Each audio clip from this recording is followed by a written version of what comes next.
우리는 이제 역대기 첫 부분의 마지막을 읽었습니다. 보시는 것처럼 이제 다윗 왕은 이제 오늘 이후로 이제 역대기에서 이제 사라지게 됩니다. 새로운 왕이 이제 나오게 되는데 다윗을 이어서 이제 이 유대 왕국의 왕이 되는 사람은 다름 아니라 솔로몬이라는 왕이다.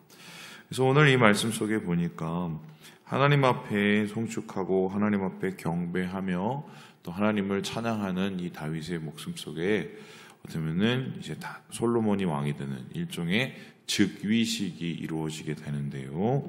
예, 우리 함께 22절의 말씀을 같이 한번 읽어보도록 하겠습니다. 시작. 이날에 무리가 크게 기뻐하여 여호와 앞에서 먹으며 마셨더라. 무리가 다윗의 아들 솔로몬을 다시 왕으로 삼아 기름을 부어 여호와께 돌려 주권자가 되게 하고 사독에게도 기름을 부어 제사장이 되게 하니라. 지금 두 명을 세웁니다. 바로 왕과 제사장, 솔로몬 왕 그리고 사독이라는 제사장을 세우게 됩니다. 이것은 어떤 의미냐면은 유대라는 나라, 이스라엘이라는 나라가 어떻게 이루어지고 어떻게 운영되는지를 정확하게 볼 수가 있습니다. 어떤 나라입니까? 바로 분리돼 있죠. 정치와 종교가 각각의 영역에서 고유한 권리를 가지고 있고 또 그 고유한 권리 속에서 어떻게 했습니까? 하나님께서 그 나라의 왕이 되시고 하나님께서 그 나라의 하나님이 되신다는 것을 정확하게 나타내고 있습니다. 그래서 이스라엘이라는 나라는 다름 아니라 솔로몬의 나라가 아닌 하나님의 나라요. 또한 솔로몬 역시 하나님의 통치를 받는 하는 백성임을 이제 드러내고 있는 이런 대목이다. 근데 신기한 게 한 가지가 있습니다. 어떤 게 신기하냐? 여기에 보면 그냥 다윗이 나이가 들어서 때가 되어 이제 자기 아들을 잘 세워서 너 성전 건축 좀 제대로 하지 이렇게 얘기하고 건축 준비 왕창 해주고 그리고 또 사독이라는 사람도 이제 너가 이제 대제사장이야 이렇게 하는 것처럼 보입니다. 그런데 여러분 열왕기서를 읽어보신 분은 아시겠지만 그게 그렇지가 않습니다. 사실은 여기에 상당한 많은 이야기들이 숨겨져 있습니다. 여러분 우리도 생각을 해보시죠. 요즘에는 왕족이 우리나라에 없지만 왕족에 버금가는 사람들이 있습니다. 여러분 아시는 돈이 많으면 요즘엔 왕이죠. 바로 재벌들입니다. 재벌들 여러분 그 후계 문제로 항상 문제 있고 어려운 것을 다 아시죠. 소위 말해서 이제 왕자의 난 이런 거 각 계열마다 또 각 그룹마다 항상 그냥 넘어가지 않는. 제가 알기로는 여기에 대해서 유일하게 자유하는 기업은 LG밖에 없다고 알고 있습니다. LG는 원래는 삼성 같은 경우는 힘을 못 해주잖아요. 그래서 장남이나 혹은 그 기업을 이어받는 사람한테 그냥 몰빵을 해주거든요. 근데 LG는 나눠 가질 거 다 나눠 갖고 그리고 받을 사람 받고. 그래서 LG는 제가 알기로는 저는 LG를 좋아하긴 하지만 다른 제품도 제가 씁니다. 근데 그런 게 있어요. 근데 여러분 아시겠지만은 다른 기업 예를 들어서 롯데 한번 생각해 봅시다. 지금 롯데가 저렇게 지금 기울고 있는 것 중에 하나가 아시겠지만 후계의 이 문제로 굉장히 병을 앓았죠. 그런 문제들이 왜 있을 수밖에 없느냐? 이거는 권리가 엄청 크고 힘이 크고 거기에 따르는 여러 가지 부귀영화가 있기 때문에 내가 갖지 않으면은 모든 걸 이룰 수 있는 일종의 이 무서운 냉혹한 게임인 거죠. 그래서 이 사실은 다윗이 솔로몬에게 왕위를 이어주기 전까지 아도니아라는 사람이 등장합니다. 여러분 기억하실지 모르겠지만 아도니아가 사실 다윗 왕의 레임덕이 왔어요. 이제 정권 말기에 아무래도 힘도 없고 그리고 판단력도 많이 좀 흐려질 수 있는 상황이니까 그 상황을 딱 틈타서 다윗에 함께했던 사람들을 끌어모으고 그 속에는 요압도 있었고요. 그리고는 그들과 함께 스스로 왕으로 즉위합니다. 이런 일이 일어나게 되고 이런 일 가운데 어떻게 보면 그 다음에는 솔로몬이 이제는 숙청당해야 되는 상황이 벌어져요. 그런데 이 상황 속에서 밧세바가 다윗 왕에게 가서 이것을 고하게 되고 이제 벌레벌떡 다윗이 어쩔 수 없이 여러 상황 속에서 급하게 솔로몬에게 왕위를 물려주는 요 얘기가 11개 나오거든요. 근데 사실은 그 이야기가 있음에도 불구하고 역대기에 그냥 아무 탈 없이 그냥 왕위가 넘겨졌다, 행복해졌다 이렇게 얘기한 이유가 뭘까?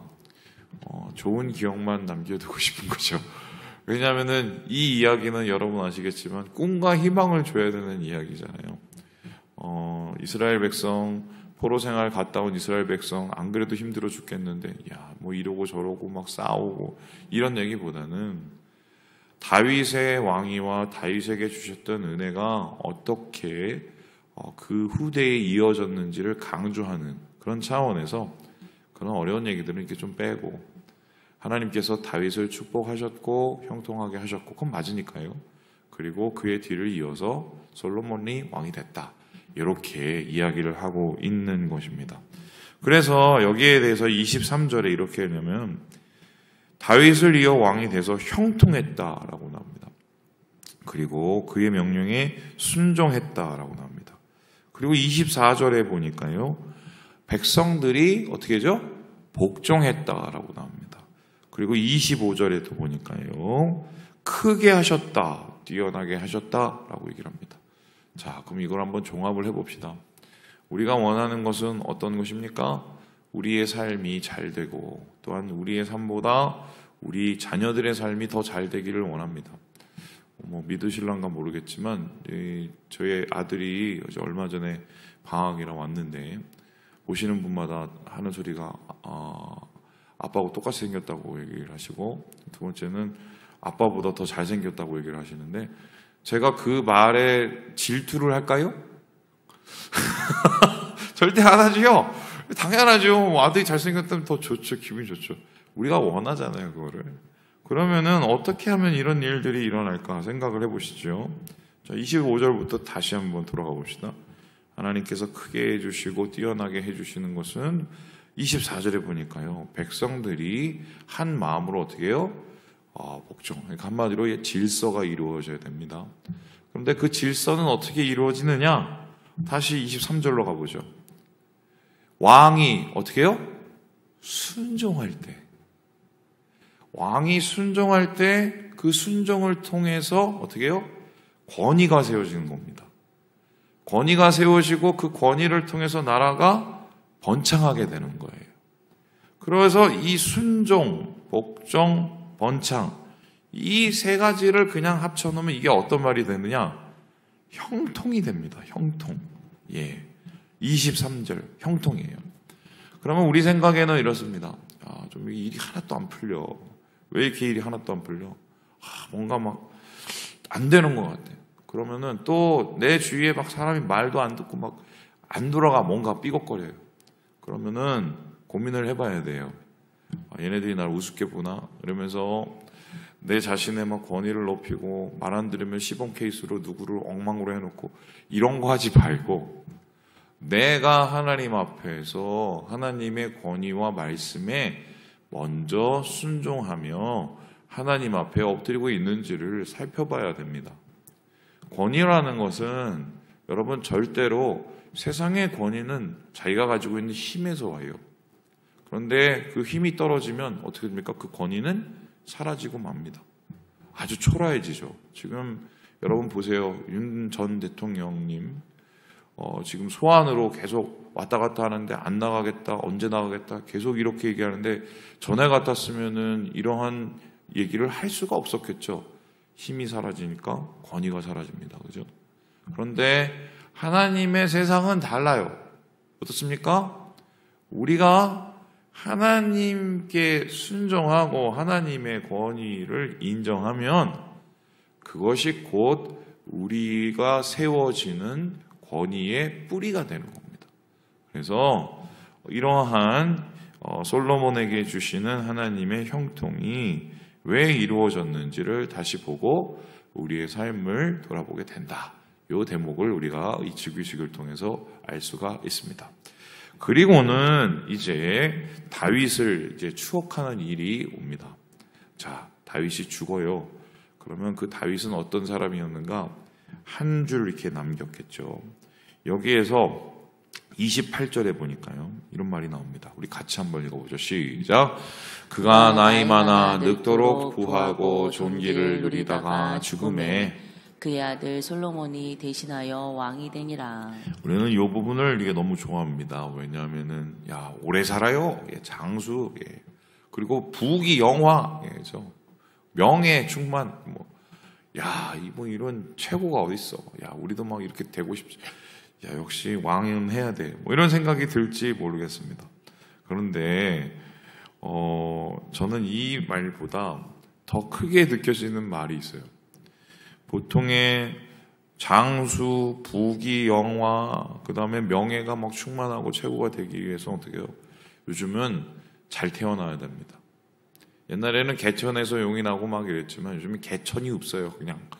그래서 태어날 때부터 입에 수저를 불고 태어나서 극수저, 은수저, 금수저, 요즘엔 막 다이아몬드 수저까지 나온 세상이 이렇게 됐죠. 이를 대변하는 게 우리나라 무조건 서울대 가야 되지 않습니까? 잘 되려면 서울대생의 거의 절반, 40몇 %가 여러분 아시는 것처럼 다 강남 출신이에요. 그리고 더 재밌는 자료가 있는데 이건 정부에서 발표를 잘 안 하는데 그 친구들이 다 어느 출신이냐? 대치동 학원 출신입니다. 다. 우리나라가 그렇게 돌아가요. 그렇게 돌아가는데 그런데 그게 정말 성경적이진 않죠. 성경은 모든 사람들에게 기회를 줄 수 있고 모든 사람들이 재기할 수 있는 그러한 평등의 세상이거든요. 근데 이에 대해서 성경은 분명히 기록을 하고 있으면서 뭐라고 하냐면 이렇게 부귀 영화와 장수와 또 권력을 누렸던 왕이 그 시작이 무엇인가를 정확하게 기록을 하고 있습니다. 우리 함께 26절의 말씀을 같이 한번 읽어보도록 하죠. 시작. 이새의 아들 다윗이 온 이스라엘의 왕이 되어. 여러분 역대기를 한마디로 줄이면 바로 요겁니다. 역대기 상을 이 첫 부분을 줄이면 앞에 막 우리가 아는 것처럼 다윗 얘기 막 나오고 다윗 전에 아담부터 쫙 내려오고 막 이런 얘기가 있는데 끝에는 다윗이 죽고 그거를 딱 축약을 하면 뭐냐? 다윗이 왕이 됐어요. 온 이스라엘의 왕. 맨 처음에는 유다의 지지만 받다가 남과 북을 통일하는 왕이 됐습니다. 그런데 그 다윗의 시작이 뭡니까? 뭐라고 나와있죠? 이새의 아들이에요. 이게 어떤 뜻이냐? 박권산의 아들, 둘째 아들, 걔 대통령 됐잖아. 이런 얘기예요. 아이고, 박장로님네, 그 셋째 아들이 이번에 뭐가 됐어. 이런 얘기입니다. 이건 어떤 뜻입니까? 그의 시작은 매우 미약하고 보잘것이 없었다는 것을 뜻합니다. 그런데 그가 왕이 된 이유가 무엇입니까? 거기에는 여러 가지의 이슈들이 있고 여러 가지의 과정들이 있었습니다. 제일 대표적인 게 골리앗을 무찌르면서 일약 영웅이 되고 스타가 됐고, 그리고 한 10여 년 기간을 도망다니면서 자기의 목숨을 보존하고, 그리고 어떻게 인내해로 지켜냈고, 그리고 블레셋과의 싸움 속에서 이겨내어 이 사람이 왕으로 인정받게 되는 이런 과정들. 이 과정 속에서 결과적으로 다윗이 이새의 아들, 보잘것없는 이새의 아들, 그것도 막내로 이름도 제대로 나와 있지 않고 그리고 대접도 못 받는 이 이새의 이 이름 없던 다윗이 왕이 된 이유는 결국 하나님이라는 이름이 있었기 때문입니다. 이새의 아들 다윗이 하나님 때문에 하나님의 은혜로 하나님이 도우셔서 하나님이 세우셔서 온 이스라엘의 왕이 되었다. 그리고 그가 하나님께서 도와주셔서 그의 삶을 잘 마무리하였다. 이게 바로 역대기 초반 부분 상의 가장 요약이에요. 요약. 그래서 이 다윗을 보면은 이스라엘 백성은 무엇을 갖게 됩니까? 야, 우리도 지금 이렇게 아무것도 없고 지금 포로 귀환했는데 제대로 되는 것도 없고 또 괴롭고 막. 그런데 야, 이새의 아들 다윗이 왕이 됐잖아. 그 어려움을 뚫고 왕이 됐잖아. 그걸 지켜냈잖아. 하나님 때문에 그렇게 된 거잖아. 그러니 우리도 하나님 때문에 이것을 한번 이겨내보자. 이 메시지를 전하고 싶었던 거죠, 사실은. 그래서 다윗을 통해서 오늘의 이 절망을 소망으로 바꾸기 원하는 역대기 기자의 마음을 들여볼 수 있는 대목이 바로 우리가 읽은 마지막의 이야기다. 그래서 저는 좀 고민을 해보았습니다. 저번인가요? 한번 언제 우리 시니어 모임에서 그런 2부 활동을 그걸 했던 적이 있었습니다. 뭐냐면은 유서 쓰기. 한 적이 있었어요. 유서 쓰기, 유서 남기기. 자, 질문해 보겠습니다. 좋아하셨을까요? 싫어하셨을까요? 싫어하시더라고요. 저는 좀 그랬어요. 아니, 왜냐면은 여러분 아시는지 모르겠죠. 저는 임종을 많이 봤잖아요. 임종할 때 여러분, 잠깐만 내가 지금 숨이 넘어가거든 얘들아. 기다려봐. 그러면서 꺼내갖고, 자, 1번, 2번, 3번, 4번. 안 돼요. 대부분은 그냥, 그러다 가세요. 가시고. 그리고 뭘 갖다 탁 끼워놓기 때문에 이거 답답하게 다 가시고. 그런 거 하지 마셔요. 그래서. 사실 준비가 안 돼서 그냥 가시는 분들이 정말 많거든요.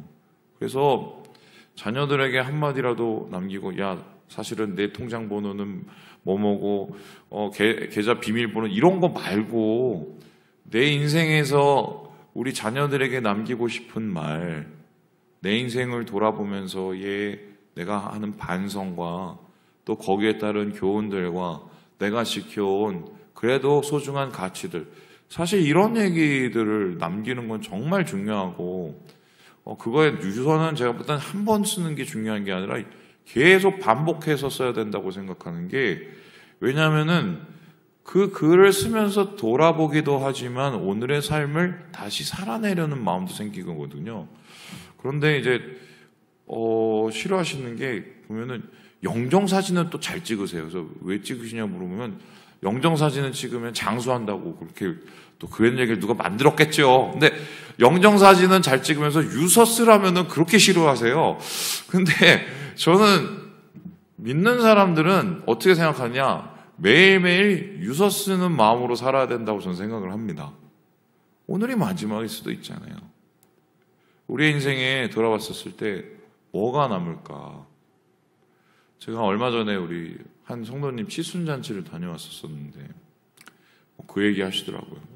70 동안 돌아봤더니 제일 잘한 게 예수 믿는 거고 하나님 은혜로 살았다 얘기하셨는데 멋있었어요. 사실 우리의 인생이 또 그렇게 끝나야겠죠. 오늘 사실 다윗 얘기가 그겁니다. 나는 이새의 아들이었어. 그런데 왕이 됐어. 하나님 때문에. 바로 그러한 일들이 29절에 보니까요. 사무엘, 나단, 갓, 이 선지자들이죠. 그들에 의해서 다 기록되었다. 옆에서 다 하나님 사람들인데 그걸 보고 참견도 하고 도와주던 사람들. 그리고 그의 왕된 일들이 모든 나라에 알려져서 사람들에게 큰 도전을 주는 이 이야기가 다윗의 마무리의 이야기입니다. 말씀을 마칩니다. 우리 사랑하는 여러분, 우리의 마무리 기억하시고 오늘 하루를 주님과 함께 처음처럼 그리고 마지막의 마음으로 한번 살아보시고요. 그리고 주님이 주신 형통을 누리시는 하나님의 사람으로 살아가시는 우리 모든 형제 자매들 되시길 주님의 이름으로 축원합니다.